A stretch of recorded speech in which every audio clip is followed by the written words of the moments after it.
তো মামলার বিবরণ এবং অন্যান্য সূত্রে জানা যায়, মাদারীপুর সদর থানাধীন খোয়াশপুর ইউনিয়নের কীর্তিনাশা নদী থেকে অবৈধভাবে বালু উত্তোলন এবং ইজারা নিয়ে পূর্ব বিরোধের জোর ধরে গত ৮ মার্চ ২০২৫ তারিখে আনুমানিক 09:30 ঘটিকায় গ্রেপ্তারকৃত অভিযুক্ত মোহাম্মদ হোসেন সর্দারের নেতৃত্বে এজাহার নামীয় ৪৯ জন আসামি এবং অন্যান্য অজ্ঞাতনামা ৮০ থেকে ৯০ জন অভিযুক্ত আসামি দ্বারা যোগ সাজসে বিভিন্ন দেশীয় অস্ত্রপাতি নিয়ে ভিকটিম সাইফুল সর্দার, আতাউর সর্দার তাদের বাড়িতে আক্রমণ করে।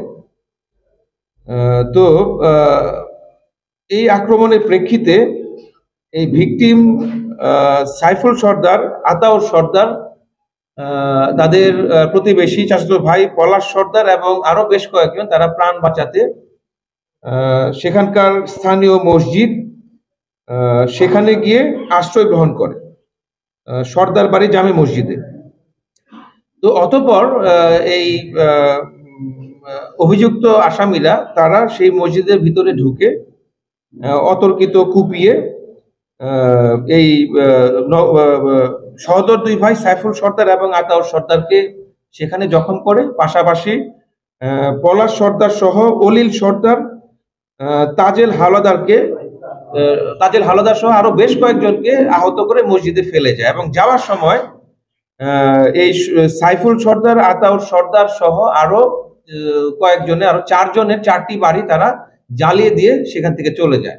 পরবর্তীতে এলাকাবাসী তারা এই আহত তাদেরকে মসজিদ থেকে বের করে কাছাকাছি মাদারীপুর সদর হাসপাতালে নিয়ে যায় এবং কর্তব্যরত চিকিৎসক এই দুই ভাই সাইফুল সর্দার এবং আতাউর সর্দারকে মৃত বলে ঘোষণা করে এবং পরিস্থিতির অবনতি থাকায় অলিল সর্দার, পলাশ সর্দার এবং তাজেল হাওলাদারকে ঢাকা মেডিকেল কলেজ হাসপাতালে রেফার করা হয়। তো নিয়ে যাওয়ার পরে তৃতীয় ভিকটিম পলাশ সর্দার তিনিও ঢাকা মেডিকেল কলেজ হাসপাতালে মৃত্যুবরণ করেন।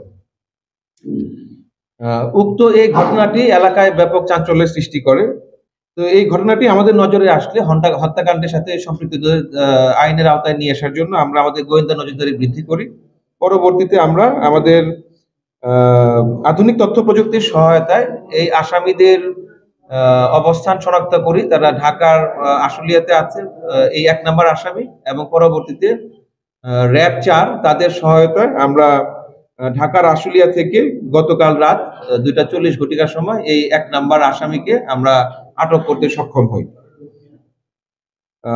গ্রেপ্তারকৃত অন্য একজন আসামি যাকে মাদারীপুর থেকে গ্রেপ্তার করা হয়েছে, শরীয়তপুর থেকে গ্রেপ্তার করা হয়েছে, তাকে অলরেডি মাদারীপুর থানা সদর থানায় হস্তান্তর করা হয়েছে এবং আমাদের গ্রেপ্তারকৃত 1 নম্বর আসামি যাকে আমরা বর্তমানে আমাদের ব্যাটালিয়নে আছে তাকে মাদারীপুর সদর থানায় হস্তান্তরের কার্যক্রম চলমান রয়েছে।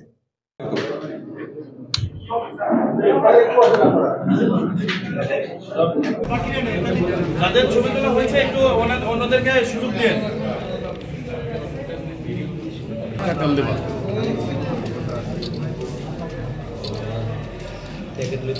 কত মিনিট লাগবে?